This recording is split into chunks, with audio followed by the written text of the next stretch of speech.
জাদুর বাতি।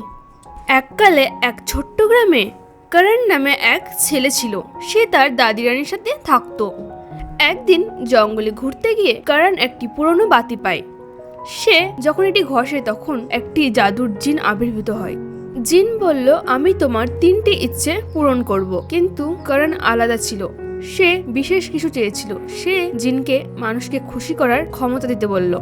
জিন তার ইচ্ছে পূরণ করলো।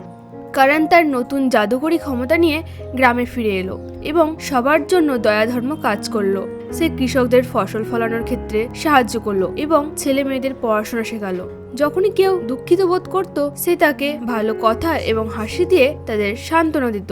লোকেরা তাকে আনন্দদাতা বলে ডাকতে শুরু করলো। তার এই আনন্দদাতার খবর পৌঁছে গেল পাশের গ্রামের রাজার কাছে। রাজা তার রাজপ্রাসাদে করণ এবং তার স্নেহময় দাদিকে আমন্ত্রণ জানালেন। করণ সেটা শুনে অবাক হয়ে গেল।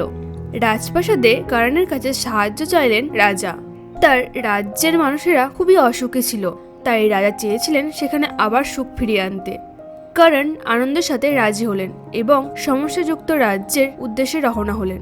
প্রথমে লোকেরা বিশ্বাস করেননি যে সে সাহায্য করতে পারে, কিন্তু করণ কখনো হাল ছাড়েনি।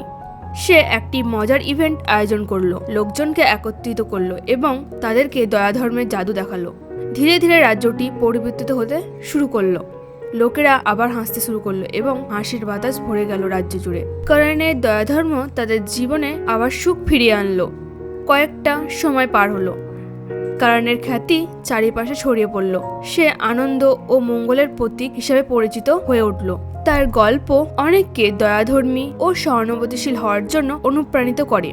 এই গল্প আমাদের শেখায় যে সত্যিকারের জাদু হলো দয়াধর্ম ও ভালোবাসার কাজের মাধ্যমে অন্যদের খুশি করা। গল্পটি ভালো লেগে থাকলে একটা লাইক আর চ্যানেলটিকে সাবস্ক্রাইব করে দেবেন। দেখা হচ্ছে পরের গল্পতে।